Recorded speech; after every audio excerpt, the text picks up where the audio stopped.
गुनहगार हो। सूरज ठाकुर ने कामवाली से रिश्ता तो जोड़ा, लेकिन निभाया नहीं। किस्मत ने सजा उसके बेटे को दी। तुम्हारे हाथों में जादू है। तुम कोई जादूगरनी हो ना, हर चीज पर जादू चला देती हो। अमित की बातें चंदिनी को जहर लग रही थी, पर वह चुपचाप खड़ी थी। अरे, वहाँ क्यों खड़ी हो? इधर आओ, बैठो। जी, मैं खाना खा चुकी। चंदिनी अपनी जगह से हिली भी नहीं। चलो, खाना मत, मुझे कंपनी ही दे दो, बैठो ना। नहीं छोटे सर, मैं ठीक हूँ, वह सकुचाते हुए बोली। लेकिन मैं तो ठीक नहीं हूँ ना, बेहाल हुआ जा रहा हूँ। प्यार से बुला रहा हूँ, समझ नहीं आ क्या? अमित झटके से उठकर उसके सामने जा पहुंचा और उसकी कलाई पकड़कर मरोड़ दी। चंदिनी की आंखों में आंसू भर आए। सर प्लीज, जाने दीजिए। जाने ही दे रहा था, इसलिए इतनी ढीठ हो गई हो। मालिक की सेवा करना फर्ज है तुम्हारा, भूल गई। आओ, अपने मालिक की सेवा करो। अमिताभ उसे दीवार से सटाए दोनों हाथों से उसका रास्ता रोके खड़ा था। शराब का भभका चांदनी की नाक से टकराया। उसने बेबसी से इधर उधर देखा। पूरे घर में सन्नाटा था। आज सर और मैडम बाहर गए थे ड्राइवर के साथ। बाकी सब नौकरों को छुट्टी दे दी गई थी। यह बात चांदनी को यहाँ आकर ही पता चली और वह तभी से पछता रही थी। वह चाहे ज्यादा पढ़ी लिखी नहीं थी, पर अच्छी बुरी नजरों को पहचानने की समझ तो हर लड़की में होश संभालते ही आ जाती है। अमित के आसपास उसे हमेशा घबराहट होती थी। उसकी एक से करती नजरें उसे कपड़ों के पास त्वचा के अंदर रेंगती सी लगती और वह सिहर जाती। उसकी तमाम तारीफों और मीठी मीठी बातों से उसे घिन आती थी। वह झुकी और अमित की गिरफ्त से निकलकर बाहर भागी, लेकिन अमित ने चीते की तरह झपट्टा मारकर उसे लॉन में धर दबोचा। पूरी ताकत से उसके हाथ को काटकर वह मेन गेट की तरफ दौड़ी।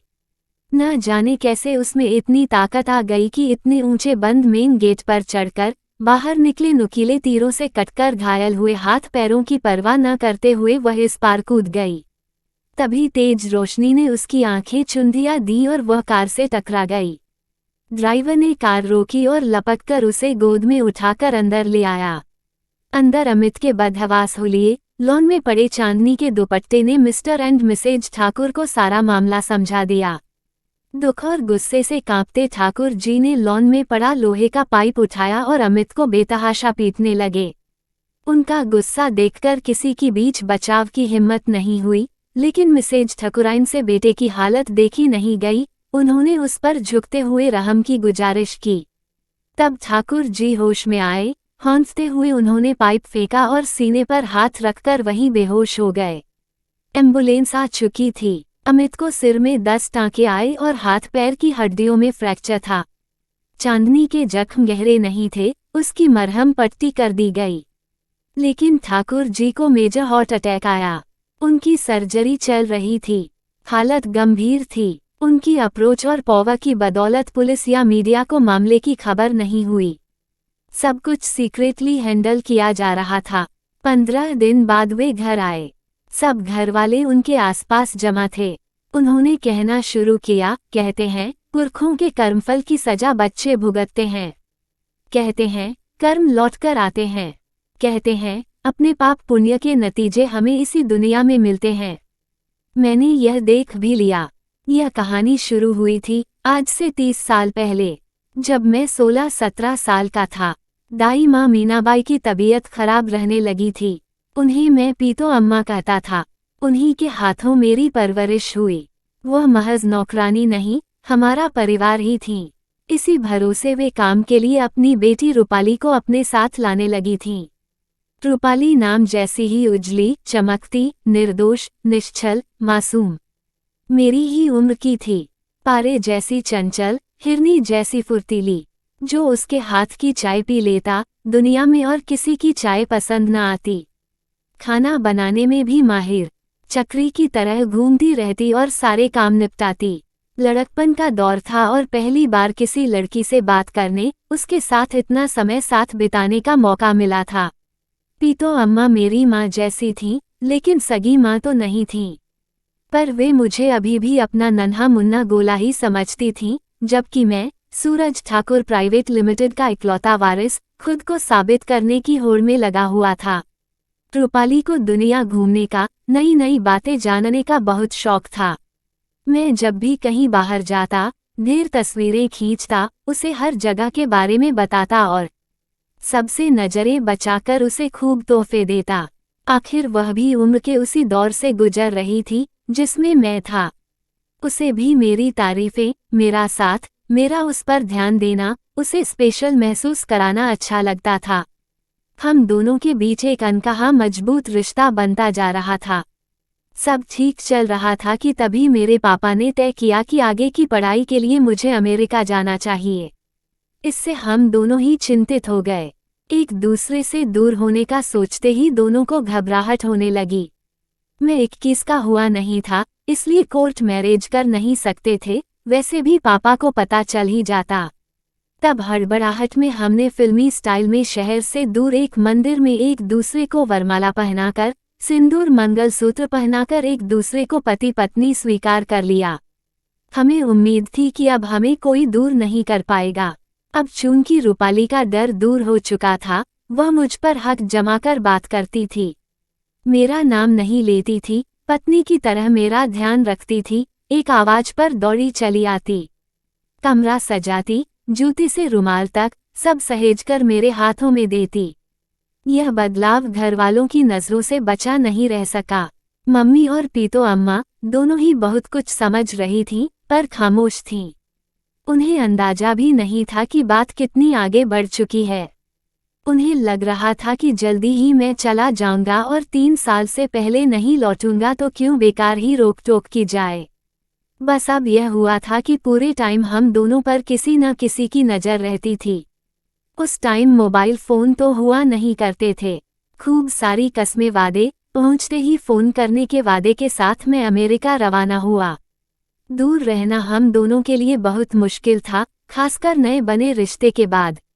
अमेरिका पहुंचकर मैंने फौरन घर पर फ़ोन लगाया, इस उम्मीद में कि रूपाली फ़ोन के आसपास ही होगी। लेकिन माँ ने फ़ोन उठाया। मैंने पीतो अम्मा का पूछा तो उन्हें फ़ोन दे दिया। मैंने सरसरी उनका और रूपाली का हाल चाल पूछा। इससे ज़्यादा मैं कर ही क्या सकता था। फिर तो मैं रोज फ़ोन करता इस उम्मीद में कि कभी तो बात हो। लेकिन नहीं हुई। मैं नए देश में पढ़ाई लिखाई और मौज मस्ती में व्यस्त हो गया। इतनी आज़ादी और खुलापन मेरे लिए सपना ही था। वहीं पापा ने मेरी मुलाकात सीमा रस्तोगी से कराई। वे चाहते थे हम एक दूसरे को पसंद करें ताकि उनके और रस्तोगी अंकल, जो उनके बिजनेस पार्टनर भी थे, की दोस्ती रिश्तेदारी में बदल जाए। सीमा, एक तेज तर्रार, आत्मविश्वास से भरी, अमेरिका से बिजनेस मैनेजमेंट की डिग्री ले रही मॉडर्न और बहुत सुंदर लड़की। मेरा मन ना चाहते हुए भी रूपाली से उसकी तुलना करने लगता। मुझे अफसोस होता कि मैंने जल्दबाजी में एक कामवाली से रिश्ता जोड़ लिया। रूपाली की यादें मन से मिटती जा रही थीं। पढ़ाई पूरी होते ही मन में उधेड़-बुन चल रही थी कि रूपाली का सामना कैसे करूंगा, उससे पीछा कैसे छुड़ाऊंगा। उसे बाई बनाकर घर में रखने और सीमा से शादी करके दो बीवियों का सुख पाने की कमीनी सोच भी मन में आई। लेकिन मुझे वह मेहनत करनी ही नहीं पड़ी। घर पहुंचकर मम्मी ने बताया कि रूपाली की शादी हो चुकी है। मेरे जाने के कुछ समय बाद ही और पीतो अम्मा उसी के साथ रहने चली गईं। मुझे खुश होना था, पर मुझे बहुत गुस्सा आ रहा था। उस अहंकारी बच्चे की तरह, जो किसी और को अपना खिलौना देने की बजाय उसे तोड़ देना पसंद करता है। मैं रूपाली की जान ले लेना चाहता था। बस 3 साल इंतजार न कर सकी मेरा। पर कुछ ही दिनों में मन शांत हो गया। सीमा रस्तोगी, मिसेज सीमा ठाकुर बनकर मेरे घर आ गई और अगले ही साल अमित हमारी गोद में था। सब कुछ ठीक चल रहा था कि 2 साल पहले पीतो अम्मा मेरे ऑफिस मुझसे मिलने आईं। उनको देखकर पूरा अतीत मेरी आंखों के आगे लहरा गया। उन्होंने जो बताया, मैं तो सन्न रह गया। बेटा, तुम्हारे जाने के 2 महीने बाद मुझे पता चला कि रूपाली पेट से है। मैंने उसे मार मारकर अधमरा कर दिया।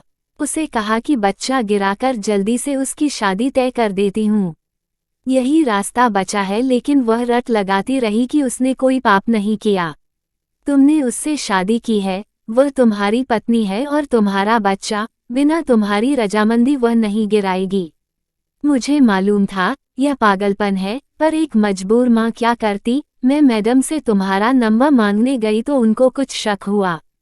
उन्होंने मुझे गलत नंबर दे दिया और मेरी जासूसी कराई। उन्हें सब माजरा पता चल गया। उन्होंने जबरदस्ती रूपाली का अबॉर्शन कराने अपने गार्ड को भेजा, लेकिन वह चलती गाड़ी से कूद गई। भीड़ लगने की वजह से गार्ड भाग निकला। रूपाली को बहुत चोटें आईं, लेकिन उसे लेकर मैं गांव भाग आई। गहरी चोटों और ठीक से इलाज और खुराक न मिलने से वह बहुत कमजोर हो गई थी। बच्चे को जन्म देते हुए वह चल बसी। मेरे पास तो जीने के सिवा कोई चारा नहीं था। एक नन्ही जान मेरी जिम्मेदारी थी। मैंने वह उठाए भी, पर अब शरीर साथ छोड़ रहा है। तुम्हारी बेटी जवान हो चुकी है, अब मैं उसकी जिम्मेदारी नहीं उठा सकती। अब तो डीएनए की जांच से सब पता लग जाता है। जांच करा लो, तसल्ली कर लो। यह रूपाली का अस्थि कलश और तुम्हारी बेटी मैं तुम्हारे हवाले करती हूँ। टिचकियों से रोते हुए पीतो अम्मा ने मुझे कलश सौंपा और मैं इतना बड़ा कमीना की सोच रहा था। अगर मैंने इन्हें भगा दिया और इनकी नातिन ने मुझ पर पिता होने का केस कर दिया तो मेरी इमेज खराब हो जाएगी। जायदाद में हिस्सा अलग देना पड़ेगा। तो मैं चांदनी को नौकरानी बनाकर यहाँ ले आया, यह कहकर कि यह पीतो अम्मा की नाती है। पीतो अम्मा विरोध न कर पाई कि उनको सर्वेंट क्वार्टर और काफी पैसे मिल गए थे। विरोध करने पर उनकी और चांदनी की जान को खतरा भी हो सकता था। लेकिन अकेले में मैं जब भी रूपाली के बारे में सोचता, उस मासूम ने जो सहा वह सोचता, तो मेरी अंतरात्मा मुझे कोड़े मारती। दिन रात चांदनी को अपने सामने देखकर मुझे उसकी याद आती और मैं हार्ट पेशेंट बन गया। लेकिन उस दिन अमित जो अनर्थ करने जा रहा था, उसका जिम्मेदार मैं ही हूँ। मैं अमित से बड़ा पापी हूँ। वह तो जानता भी नहीं कि वह जिस पर बुरी नज़र गड़ाए है, वह उसकी बड़ी बहन है। ईश्वर ने मुझे पुनर्जीवन अपने पापों का प्रायश्चित करने के लिए दिया है।